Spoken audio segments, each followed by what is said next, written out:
Olá, família Pax, mais uma vez ao vivo aqui com vocês, hoje conversando com o nosso querido egiptólogo Rafat Khalifa, ao vivo, direto lá do Cairo, no Egito. Ele fala português fluentemente, super culto, um amor de pessoa, trabalhamos juntos desde 2002 ou 2003, alguma coisa assim.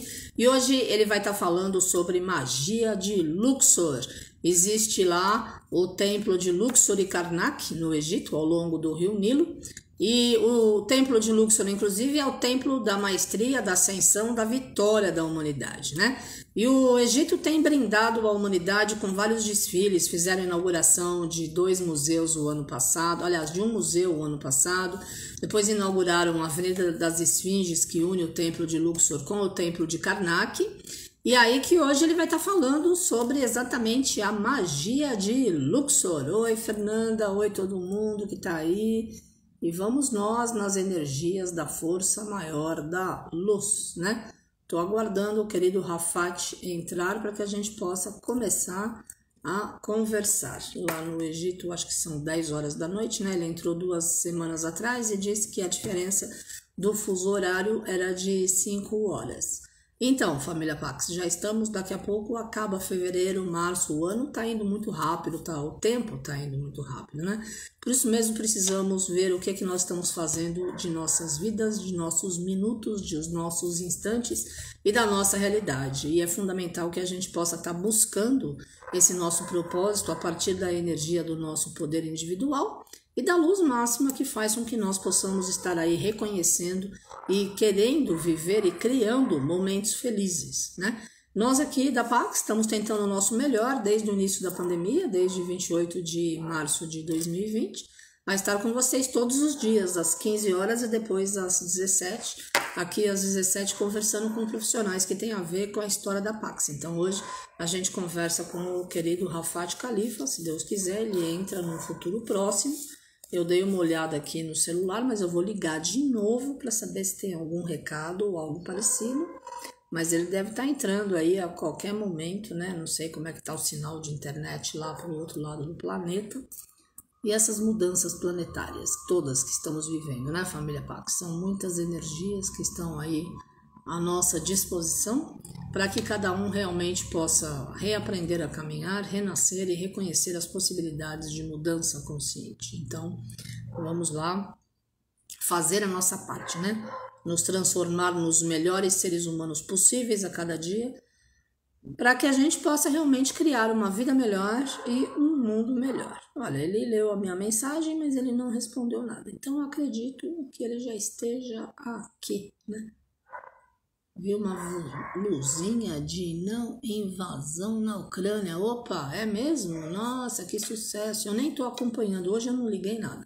Ah, ele já tá no ar. Ele falou, ele fez assim, ó. Ele deu um sinal de positivo. Então, ele deve estar entrando num futuro próximo. Já tô no ar ao vivo, Rafat, esperando você. Você tem que pedir para falar, por favor, tá? Quando você entrar no Instagram. Obrigada.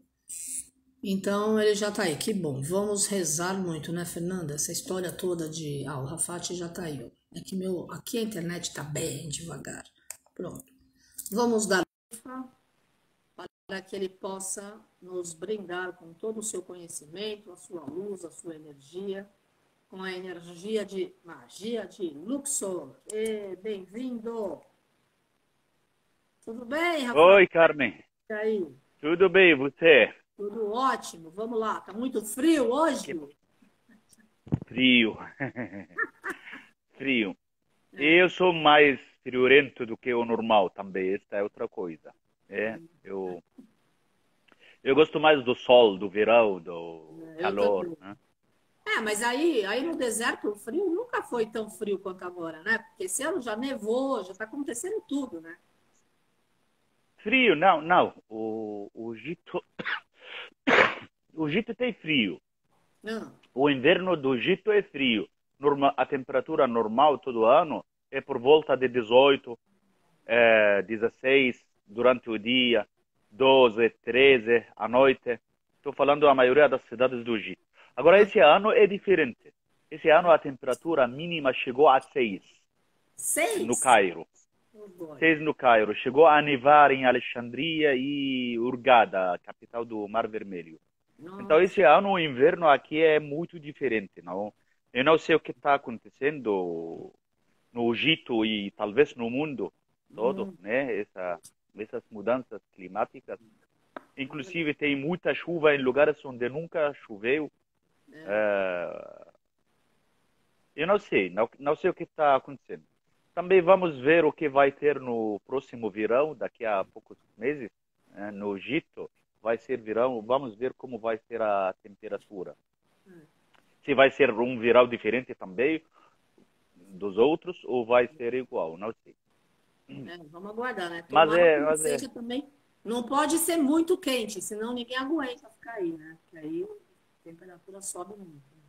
eu não sei, mas normal, de toda maneira aqui é 2 meses, julho talvez, um mês, julho, agosto, são os meses mais quentes no verão do Egito.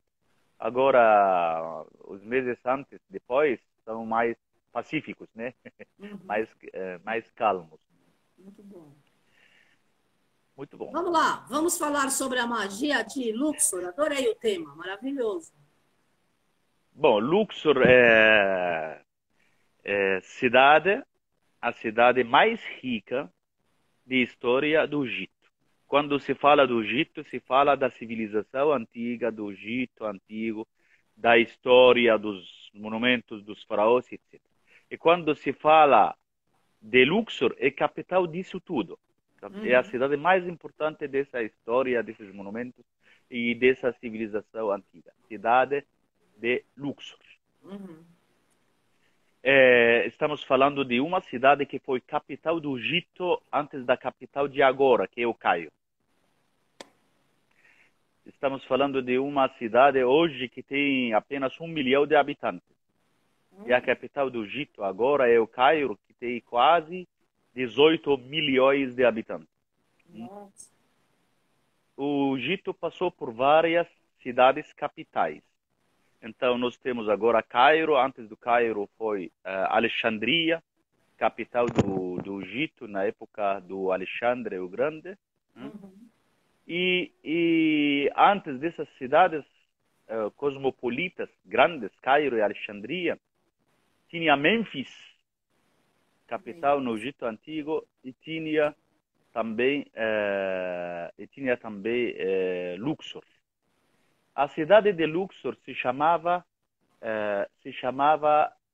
Tebas, ou se É, chama Tebas em grego. Passou para o português, o espanhol, as línguas ocidentais com o nome Tebas. Tinha outro nome também, Wasit. Inclusive tinha uma deusa com o mesmo nome, a deusa Wasit, a deusa egípcia. Os deuses egípcios são muitos, né? Contaram mais de 1000 deuses egípcios. nossa. E tem muitos estudos sobre se eram deuses mesmo ou se eram manifestações, imagens do deus egípcio único.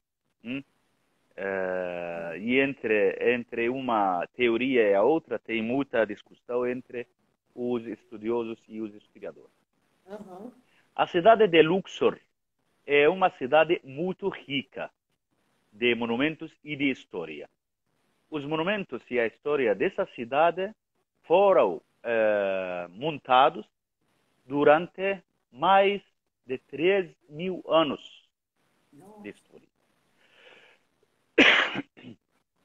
Só para ter uma ideia, as pessoas que estão assistindo com a gente, talvez alguns já estiveram no Egito, outros não, mas de toda maneira, 30 dinastias é a época faraônica, além de muitos monumentos das épocas posteriores, que é a época quando chegou Alexandre o Grande e os seguidores dele, os sucessores dele, aqueles que começaram a governar depois dele.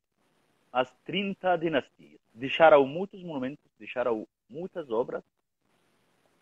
Quando se visita a cidade de Luxor, em algumas partes da cidade, se sente que quando o turista está no local, se sente que voltou 4, 5 mil anos atrás. Porque se desliga do mundo atual e fica no meio de muitas estátuas, gravuras, paredes, colunas altas, obeliscos, pilões, sabe, aquele pilão, aquela entrada do templo. Uhum. Todos esses monumentos dão essa impressão que estamos voltando na história. Os monumentos são muitos. Esses monumentos estão ligados entre dois mundos.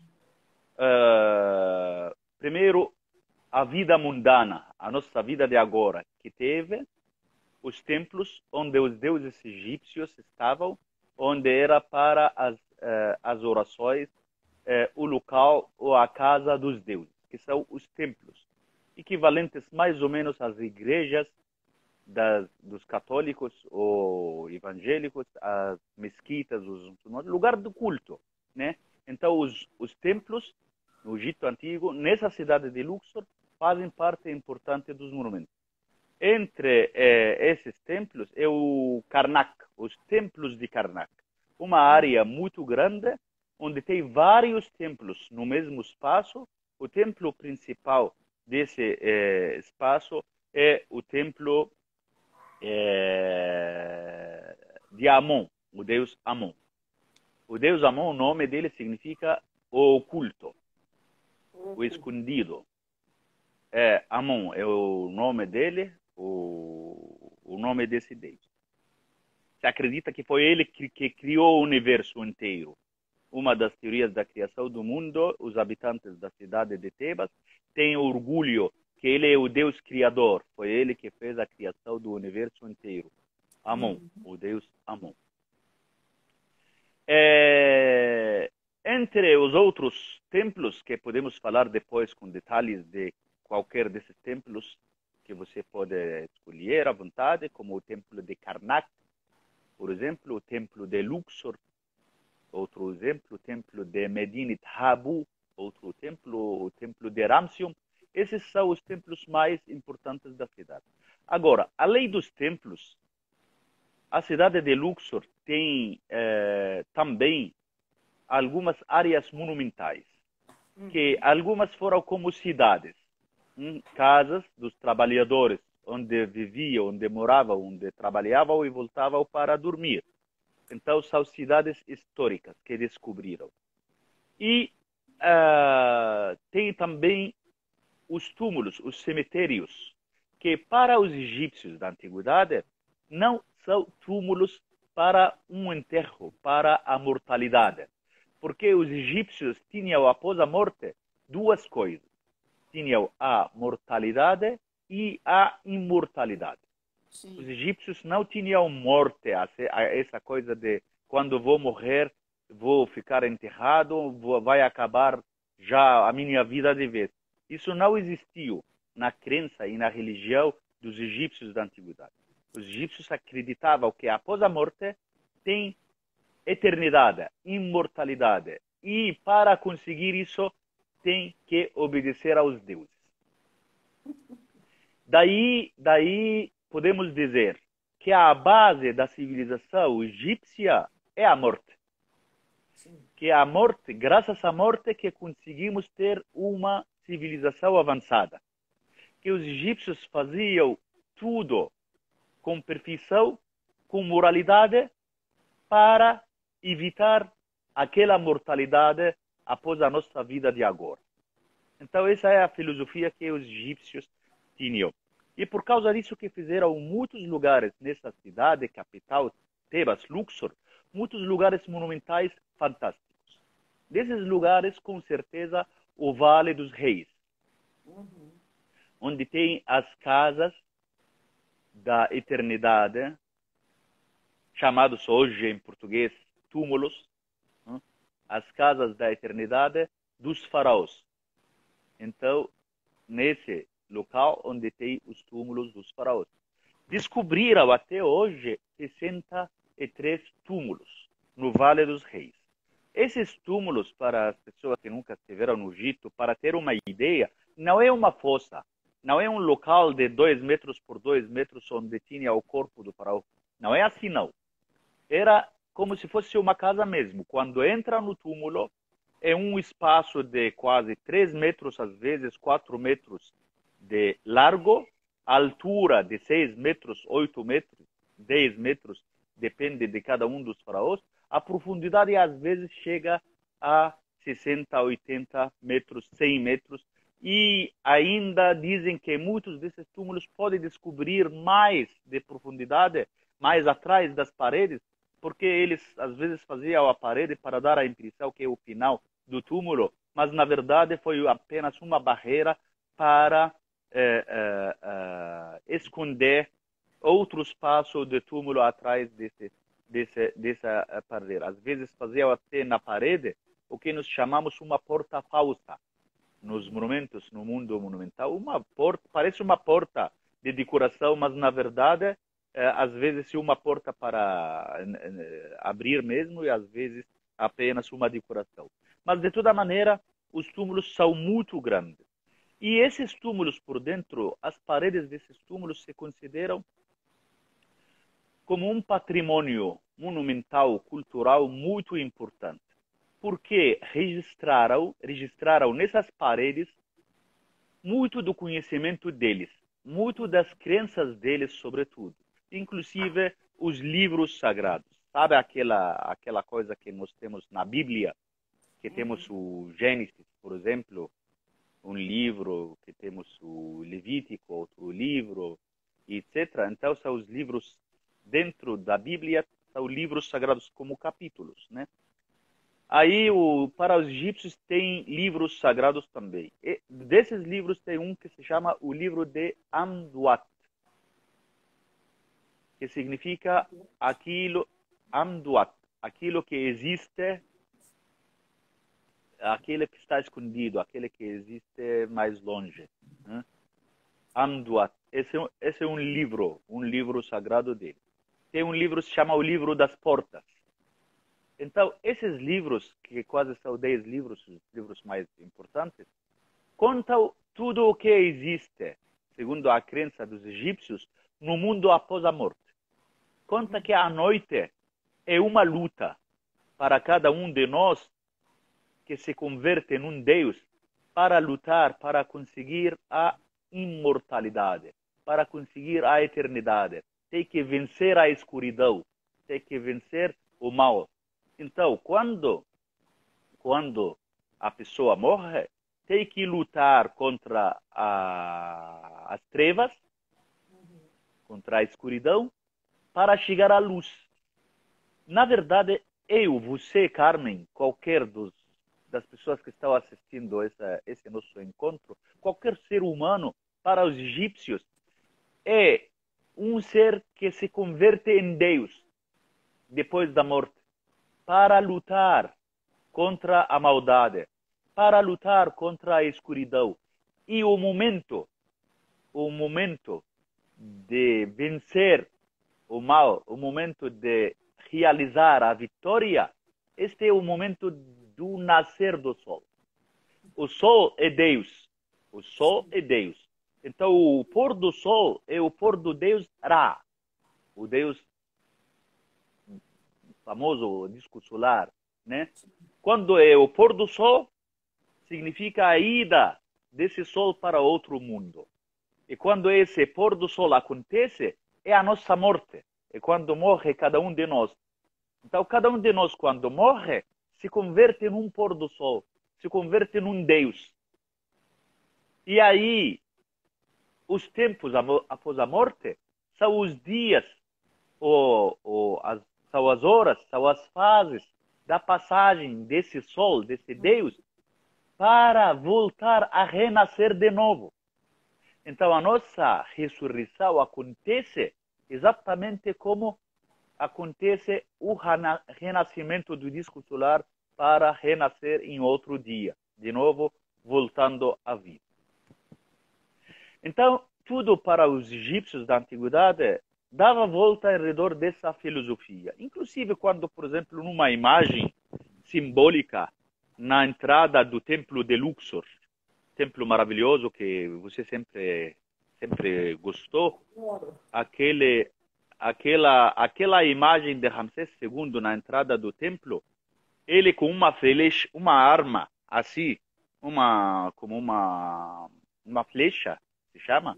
Uma arma, e apontando com essa arma para os inimigos. Sim. Quando os artistas fizeram isso nessa entrada do templo, fizeram ele olhando para o ocidente. E os inimigos estão no lado ocidental. Isso não é uma coisa por acaso. Sim. Essa é uma coisa assim, não é espontânea, é uma coisa que os artistas fizeram, porque tudo no Egito Antigo é simbólico. Tudo era símbolos. Todas eram mensagens. É por causa disso que nós, até hoje em dia, estamos decifrando essa civilização. Porque cada dia nós estamos descobrindo novas coisas, novos conhecimentos dessa civilização antiga. Porque eles não deixaram as coisas assim, claro, eles deixaram assim em formas de mensagem. Então, Sim. quando se vê o faraó fazendo com a arma via o ocidente, então, na verdade, o ocidente para os egípcios é a morte. Quando se fala ocidente, significa morte. Quando se falava nos textos do hieroglifo no Egito Antigo, fulano foi para o ocidente, significa fulano faleceu. Né? A pessoa foi para o ocidente, significa a pessoa morreu.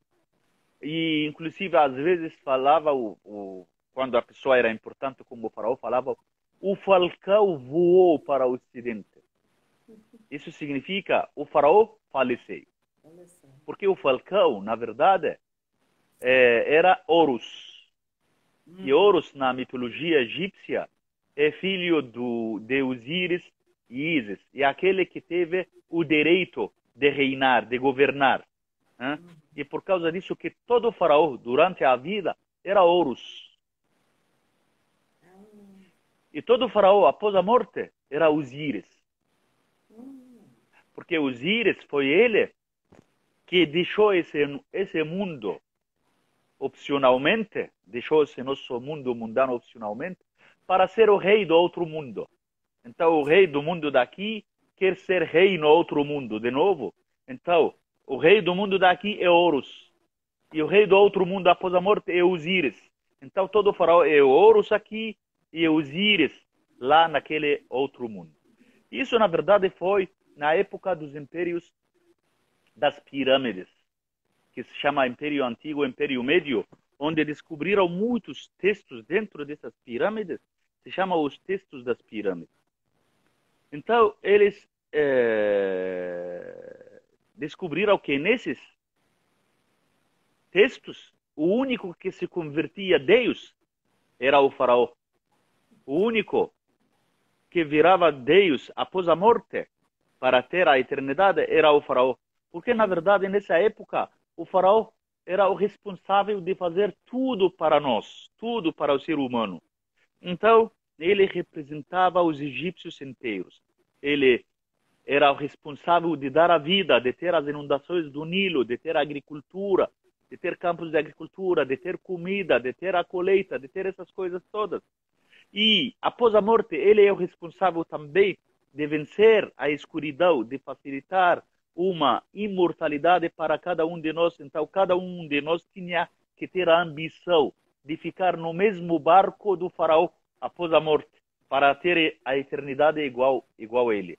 Porque esse barco, todo mundo vê, por exemplo, muitos desenhos com um barco, e o barco tem um sol. Você entender o que é isso? É o barco de sol.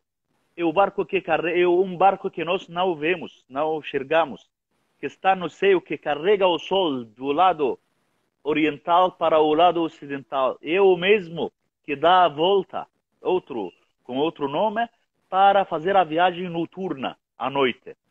Esse barco é o barco da eternidade. E cada um dos egípcios tinha o sonho de acompanhar o faraó nesse barco, nessa viagem. Porque é um barco, na verdade, que faz 12 anos à noite, no escuro, e 2 anos no dia. Então, na verdade, é um barco que sempre está navegando, fazendo um círculo, e esse círculo significa eternidade. Então, ficando com o faraó num barco fazendo esse círculo, significa que nunca vai morrer. Então, assim era o desenho do Egito. Mais tarde, nas épocas posteriores, estou falando agora da época da construção das pirâmides, tipo 2.500 anos antes de Cristo, 4.500 anos de história, muitos séculos. Agora, numa época posterior, que é a época do Império Novo, a época que tem os faraós famosos como Ramsés II, como Tutankhamon, como Tutmoses, etc. Nessa época, essa ideia, esse conceito sagrado da pessoa do faraó, passou para ser para todos nós. Então, viraram todos os egípcios deuses após a morte e não só o faraó. Entendeu? Essa é uma evolução na civilização do Egito Antigo. Voltando então para o templo de Luxor, aquela imagem do faraó, então fazendo a arma via ocidente, significa que ele, na verdade a explicação superficial dessa imagem é esse faraó Ramsés II numa guerra famosa, se chama a Guerra de Kadesh, que aconteceu na época desse faraó Ramsés II, na parte da Síria, no território da Síria, contra o exército dos hetitas. O exército dos hetitas. De história, é apenas uma guerra que aconteceu entre o povo egípcio e o povo dos hetitas, e segundo as fontes históricas, há alguma polêmica quem ganhou nessa guerra, porque nessa guerra, segundo os textos do Egito Antigo, teve vários exércitos egípcios e cada exército tinha o nome de um deus egípcio. Então tinha o exército de Horus, o exército de Ptah, o exército de Amon, etc. Então esses deuses, esses exércitos abandonaram o faraó um dia desses, quando estavam no local da guerra, e o faraó Ramsés II, segundo o texto, se encontrou sozinho, frente aos deuses dos hititas. E aí ele falou para o seu pai, Amon, o deus: meu pai, como pode fazer isso com o seu filho? Eu, faraó, como pode deixar eu sozinho assim, na luta contra os inimigos? E os exércitos e os meus soldados foram todos embora. Como posso ficar sozinho sem a sua ajuda? Então, segundo a história, o deus Amon deu muita força para o faraó Ramsés II, e ele conseguiu, graças à força do seu pai, o faraó, o deus Amon, conseguiu realizar a vitória sozinho. E por isso ele se encontra nos muitos templos egípcios, como em Abu Simbel, ele sozinho lutando, um por baixo do pé dele, e outro no braço direito, outro no braço esquerdo. Todos são os inimigos, né? Ele controlando os inimigos todos.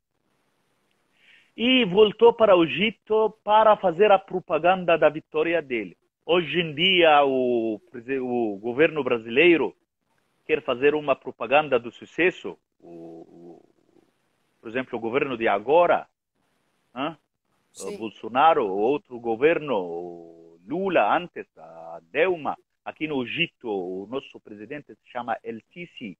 Na Alemanha, na Itália, todos os governos do mundo, todos têm meios de propaganda, mídia. Todos têm canal de televisão, têm jornais, todos têm rádio, todos têm revistas, todos têm internet, site na internet. Todos estão divulgando o sucesso deles. Todos os governos.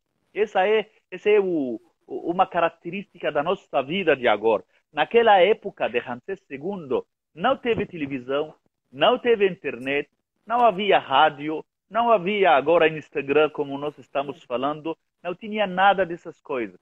Então, qual era o meio mais importante de propaganda naquela época? Era a fachada dos templos, a entrada dos templos. Então, todo mundo sabia as notícias das guerras, dos acontecimentos importantes, via o pilão, aquela entrada do templo, como o templo de Luxor, onde os artistas deixavam as propagandas e as coisas importantes que os faraós queriam.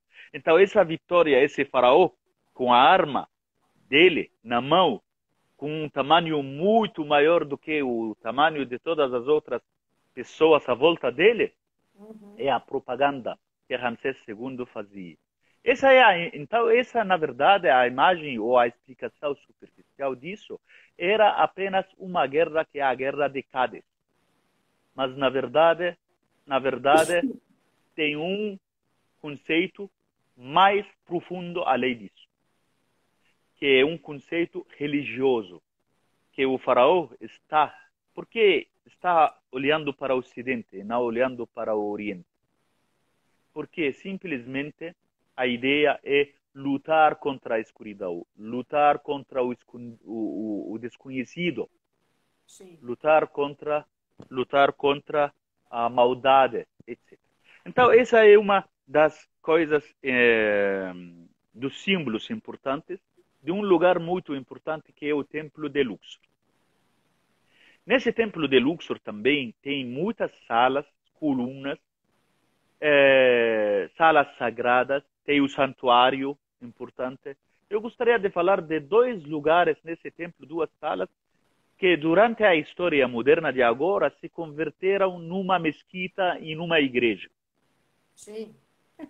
E por isso esse templo, além de ter os deuses do Egito Antigo, os deuses Amon, uma deusa se chama Mut, outro deus se chama Khonsu, que é o deus da lua. São os deuses de Luxor, os mais importantes de Tebas. Mas além de ter esses deuses, tem um deus, tem uma mesquita agora da religião islâmica, da religião dos muçulmanos. Então, uma coisa de uma religião atual, moderna, de agora. E tem uma sala também que foi convertida durante uma época numa igreja, quando ainda os romanos não aceitavam a religião cristã como uma religião, como as outras religiões do Império Romano. Então, os cristãos fugiram das cidades grandes do Império Romano para converter uma das salas desse templo numa igreja. E por isso tem igreja e mesquita nesse templo. Amenófis III é um faraó muito importante. É o primeiro construtor desse templo de Luxor, Amenófis III. Esse faraó, Amenófis III, além de ser o primeiro que começou a construção do templo atual de Luxor, tem uma sala muito importante nesse templo que se chama a sala do parto divino, a sala do nascimento divino, também é outro nome. É a sala onde conta como foi nascido, como nasceu esse faraó Amenófis III pelos deuses egípcios. Então, as imagens e os desenhos nas paredes dessa sala, que está junto com o santuário desse templo, conta que o faraó era filho dos deuses, não era filho de humanos. Simplesmente é uma coisa política, porque eles dizem que a mãe dele não era egípcia de nacionalidade. Eles dizem que a mãe era da Síria. Então ele tinha que dar força à imagem dele perante ao povo, que ele não tinha uma mãe nem de Síria nem do Egito, mas ele tinha uma mãe e um pai que eram deuses egípcios, eram divindades. Por isso encontramos nas imagens dessa sala, encontramos Amenófis III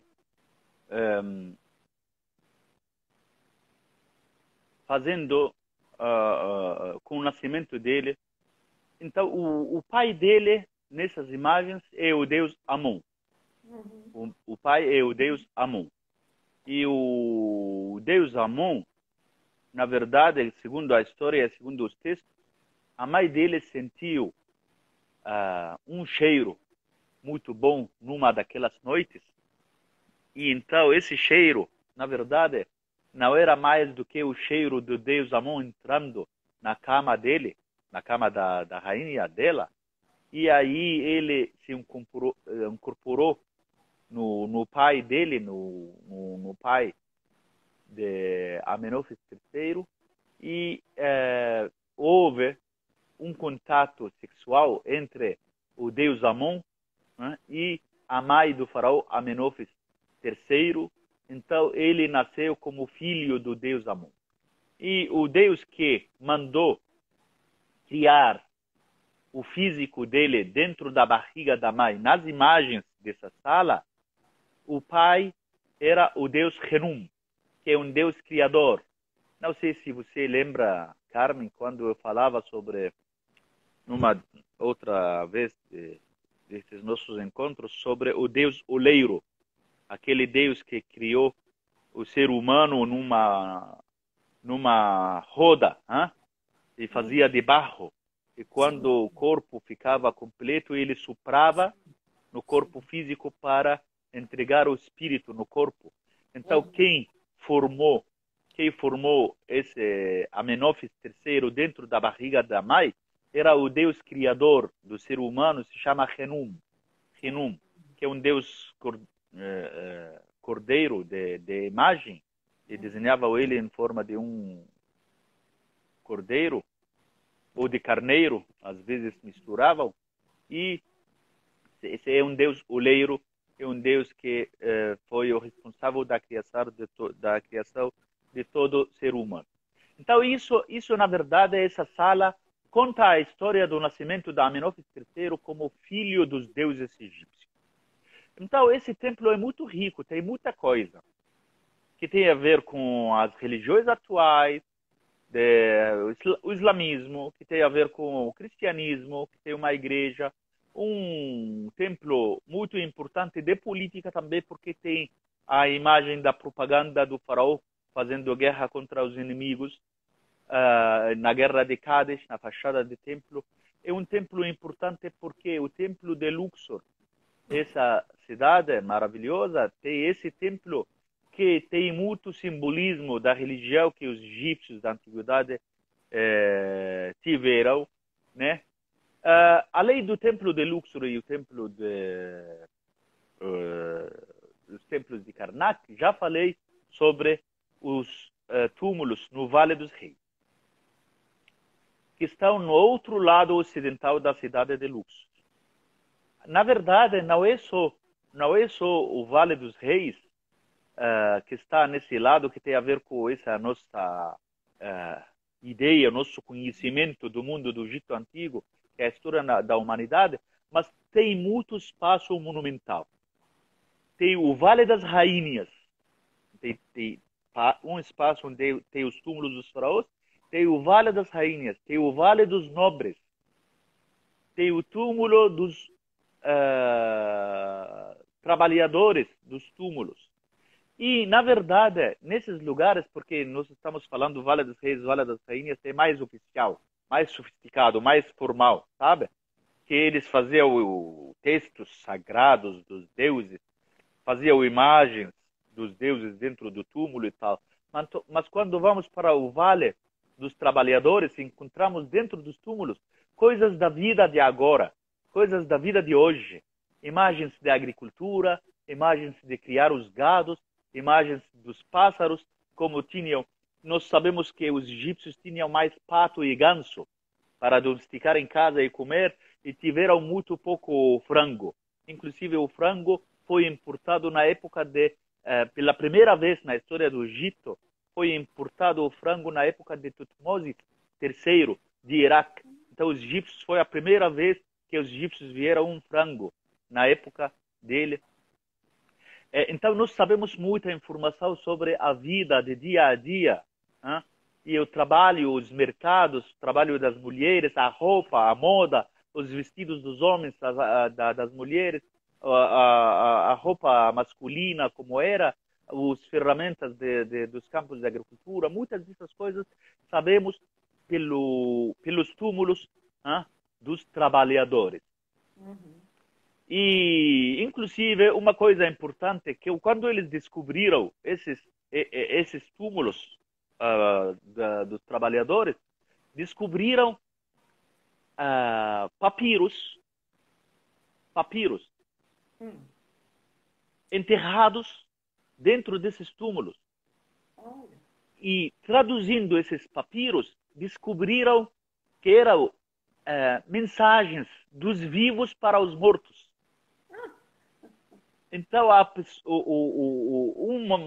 um viúvo, uma pessoa, um homem, por exemplo, este é um exemplo dos papiros. Um viúvo mandou uma carta para a ex-mulher dele, a mulher que faleceu, a esposa dele, que faleceu. Ele mandou para ela uma carta para outro mundo. Então, ele abriu o túmulo e colocou a carta dentro do túmulo em forma de papiro. Essa carta que eles descobriram, ele fala para ela: o que eu fiz para você aparecer para mim todas as noites nos sonhos, me dando bronca. É uma coisa muito, muito interessante, né? Eu já tratei você muito bem durante toda a vida. Comprei para você todas as joias que você queria. Eu arrumei sempre a sua roupa e sempre você tinha roupa suficiente e roupa nova em cada dia das festas do ano. Eu sempre dava para você a alimentação que você merecia e que você queria. Eu dava para você uma vida muito luxuosa. Porque apesar disso tudo, você aparece para mim, o seu espírito chega para mim toda noite me dando bronca. O que eu fiz para você fazer tudo isso comigo? E parece que, estudando bem o caso desse homem, parece que ele estava querendo casar de novo.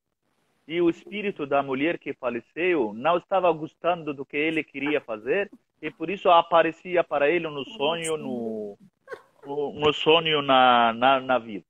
Parece uma coisa assim, cômica, né? De comédia, mas é uma Assombração. verdade. É. Mas aconteceu Aconteceu de verdade. uma realidade histórica mesmo. E Incrível. isso é um exemplo, esse é um exemplo da vida dos egípcios. Sim. Porque por isso nós sabemos como era relacionamento homem e mulher. Tá. Por esses monumentos nós sabemos como o homem fazia para agradar uma mulher, comprando joia, comprando vestidos. A moda não mudou muito. Hoje em dia é a mesma coisa. Os maridos também compram para agradar as mulheres, compram presentes e coisas. Coisa que existe, acredito que existe em toda a cultura e em toda a época. Então, nesse lado da cidade, é muito importante, porque onde eles tinham a vida de dia a dia.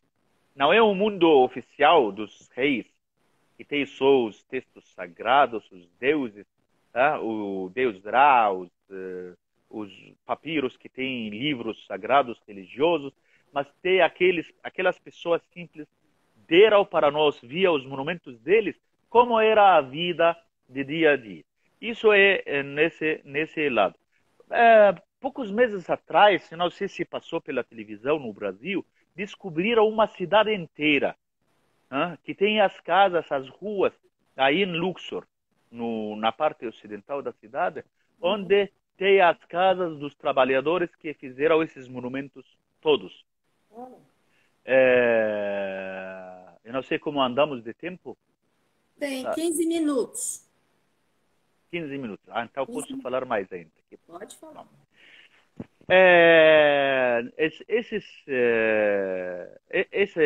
Essa cidade que eles descobriram, na verdade, tem as casas dos trabalhadores que fizeram os monumentos dos egípcios.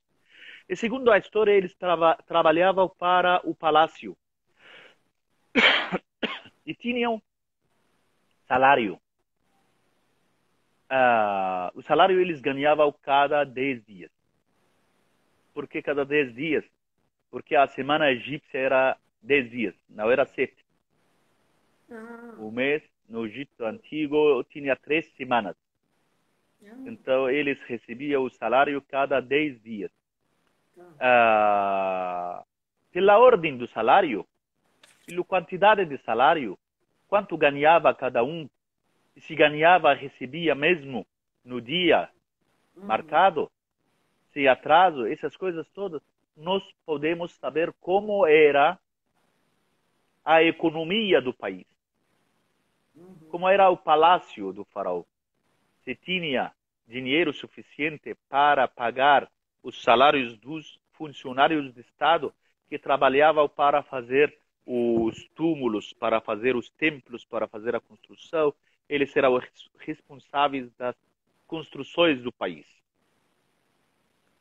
Os salários não eram em dinheiro como hoje, pois os egípcios não usavam o dinheiro, não tinham o dinheiro. Os egípcios usavam mercadoria mesmo. Então as pessoas ganhavam cevada, cerveja, fruta, legume, comida, carne, frango, perfume, joias, roupa, linho. Então as pessoas inclusive podiam escolher. Sabe o que nós fazemos hoje? Vou falar de uma maneira mais simples. Nós recebemos o salário e depois vamos para o shopping para comprar roupa, relógio, óculos, ou para ir ao mercado, fazer mercado, comprando comida para casa e tal. Eles faziam isso sem o dinheiro. Eles iam para o armazém do palácio do faraó, era o Carrefour. O palácio do faraó era o Carrefour para eles.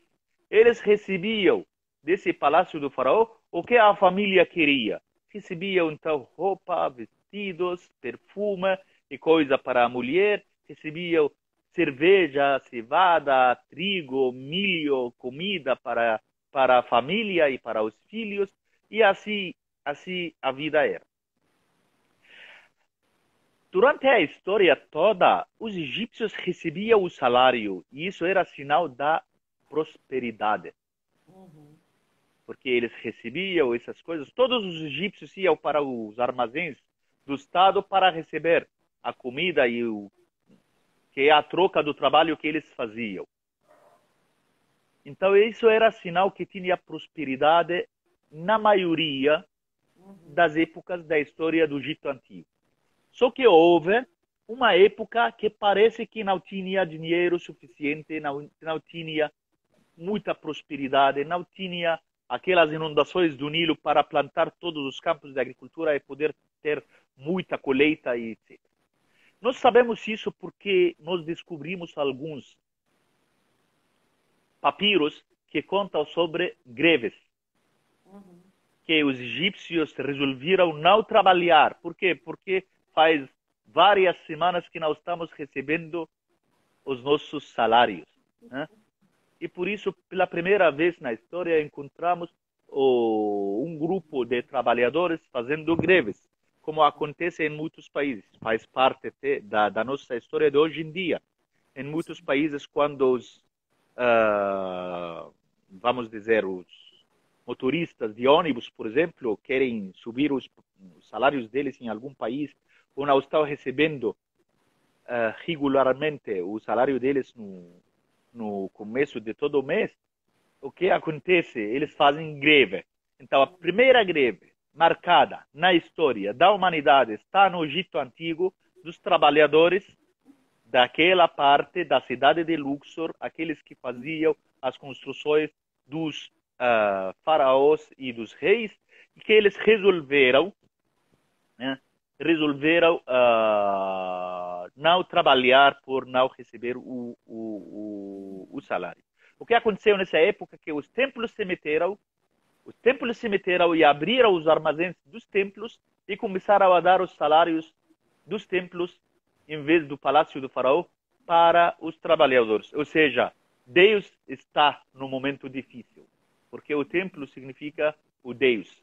Então os deuses apareceram para resolver o problema social daquela época. Tudo isso, normalmente, para uma pessoa que está pensando fazer uma viagem para o Egito, consegue ver essas maravilhas todas, as casas dos trabalhadores dos monumentos, o Vale dos Reis, os templos de Karnak, o templo de Luxor. Isso é a cidade de Luxor. Como visita esses locais todos, numa viagem para o Egito, fica num hotel e pode até também ficar num barco, fazendo uma viagem pelo rio Nilo e viajando para ver os templos de Karnak, o templo de Luxor. Tem templo de Edfu, templo de Komombo, templo de Philae, da deusa Isis. Então, tem muitos outros templos que não fazem parte do tema da nossa palestra de hoje, da nossa entrevista de hoje, mas muitos monumentos que dá para ver numa viagem e a acomodação nessa viagem fica num barco cruzeiro pelo Rio Nilo. Os barcos são muitos, na verdade, no Rio Nilo. Mais de 200 e 500 barcos que fazem viagens entre Luxor e Assuã. Quase 4, 5 dias, uma viagem pelo Rio Nilo. Agora, ultimamente é moda fazer viagens em barcos privativos. Sim. Se chama o dahabia, barcos pequenos, para famílias, para um grupo pequeno de amigos, para pessoas da mesma família, um grupo de colegas de trabalho. Então, pessoas que não querem ter um espaço muito grande, querem ter privacidade, querem ter como se fosse a viagem em barco como propriedade deles. Então, tem esse tipo de barcos que se chama dahabia, como 15 passageiros, mais ou menos, 16, 15 passageiros é o máximo. A tripulação nesses barcos fica só para atender cada um dessas pessoas com um serviço muito personalizado, né? Numa viagem que se chama Barco dahabia, pelo Rio Nilo. Eu estou recebendo vários grupos num barco que, graças a Deus, montei com um sócio meu, um parceiro meu de negócio, e temos um barco maravilhoso, se chama Pax, né? O nome desse barco é Pax, né?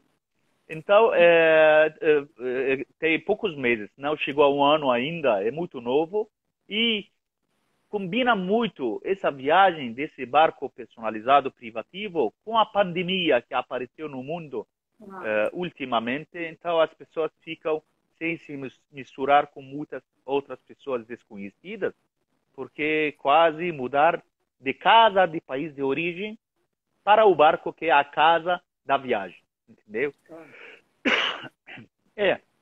Espero que pudermos realizar. Já fizemos muitos grupos juntos, você e eu, mas não tinha naquela época essa novidade desse barco.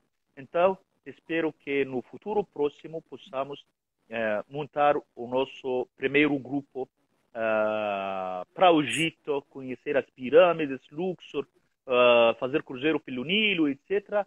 E nessa viagem, esse barco de dahabia, se Deus quiser, vai fazer parte dessa saída, ou dessa primeira saída. Muito bom. Olha aí, família Pax, o Rafat é um excelente profissional, nós trabalhamos juntos desde 2002. Fiz 11 grupos para o Egito com ele, tive lá 14 vezes no Egito. Faz acho que uns 15 anos que eu não vou para o Egito, mas o Rafat veio para a Pax, veio para minha casa, veio para o Brasil várias vezes, e agora, nesse momento de pandemia, ele tem participado com a gente de algumas entrevistas e também de vivências no Zoom desde o ano passado. E eu fiquei muito feliz com a homenagem. Ele criou um barco que era o sonho de vida dele. Ele tem um barco que recebe 15 passageiros. Os cruzeiros no Rio Nilo são super famosos por conta da pandemia. Agora está todo mundo fazendo esses percursos em lugar menor por questão de saúde e de segurança. Então, quem quiser entrar em contato com o Rafat Khalifa, está aí o endereço dele no Instagram. Ele recebe famílias, amigos, pessoas que queiram fazer essa peregrinação. Os outros barcos que a Pax usou, que é o que existia antes, eram barcos enormes, com pessoas de vários países ao mesmo tempo, e agora, por conta da pandemia, não é higiênico, número 1, porque você dorme no barco, é como se fosse um barco hotel.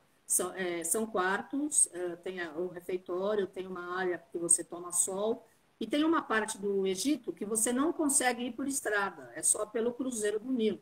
Então, você desce ou sobe o Nilo, depende da época, e vai parando nesses templos. Luxor, Karnak, Ísis, o templo de Horus, o templo da deusa Ísis, que ele já falou, enfim. E o nome do barco é Pax. Eu fiquei muito honrada e muito feliz, porque a gente tem uma parceria muito forte, muito sólida, e o Rafat está lá esperando todos vocês. Se Deus quiser, daqui a alguns meses a gente vai estar lançando vários grupos lá para o Egito. comigo e com o Bueno, com a Jane Ribeiro, com o Alexandre Garzeri, com o Albano Macedo, com todo o staff da Pax, com fisioterapeutas, profissionais da área de saúde, porque caiu na minha vida, fica, né? Todos os profissionais que trabalham comigo são meus amigos pessoais. E agora, como a gente está com essa possibilidade, se Deus quiser, essa pandemia encerra rápido e a gente consegue manter essa energia. Se bem que lá para o Egito não tem problema nenhum, né, Rafat? Está bem tranquilo a pandemia, né? Você está recebendo uma série de pessoas. Ah, muito tranquilo, nada de problema, muito tranquilo mesmo e a vida está indo bem normal. Nós estamos agora recebendo muitos grupos de muitos países. A vida, eu acredito que quase voltou ao normal. Não existe, por exemplo, na minha comunidade, nas pessoas que conheço, não conheço nenhum com Covid. Não conheço nenhuma pessoa agora com Covid. Não conheço ninguém. Né? Faz tempo que não conheço ninguém das pessoas que conheço com Covid. Então, eu acredito que está muito tranquilo agora no Egito. Obrigada, Rafat. A gente tem 2 minutos. A tua mensagem final para os nossos amigos. Bom, minha mensagem é: quanto mais você conhece, quanto mais você estuda, quanto mais você sabe do passado, mais você fica com uma visão mais ampla do nosso mundo. Mais você fica muito feliz com o pouco que você tem ou com o muito que você tem. E nunca fica triste na perda das coisas, porque você fica já entendendo muito bem o profundo das coisas, das sociedades, da história das pessoas. E, sobretudo, quando você estuda a história do passado, quando você sabe, estão fazendo, por exemplo, uma greve, os trabalhadores de tal, isso aconteceu também centenas de anos atrás, né? Então, é a mesma coisa. Então, você fica com a visão mais ampla do mundo. E uma maneira muito fácil, muito rica para chegar a fazer isso é viajar. Sim. Nessa minha viagem, não estou só divulgando viajar para o Egito, mas estou divulgando viajar para qualquer lado do mundo. Quando você tiver pessoas que estão agora assistindo essa nossa entrevista, quando tiver oportunidade, tempo, qualquer dinheiro, arruma em mala, pega qualquer meio de transporte, viaja. Viaja para o Egito, viaja para a Europa, viaja para a Argentina, viaja perto de casa em uma cidade próxima, mas viajar dá muita cultura. E pensa em todo lugar onde você viaja, sempre pensa não só no presente, mas também no passado, porque você vai aprendendo e vai ficando com a sua mente cada vez mais ampla com as viagens. Desejo para todos vocês, nesse ano 2022, muitas viagens. Amém. Para você também, muitas viagens. A gente também te espera aqui no Brasil. Família Pax, amanhã eu converso com a Jane Ribeiro sobre Cabala e Fraternidade Branca. Vamos lá, todo mundo no Cruzeiro do Nilo. O barco se chama Pax, maravilhoso, com o querido Rafat Khalifa. Tem o Instagram dele aí, entrem em contato antes da gente começar a fazer os grupos para lá. Rafat, gratidão. Família Pax, gratidão. Namastê. Obrigado. Obrigado, Carmen. Obrigado a todos. Abraço. Tchau, tchau.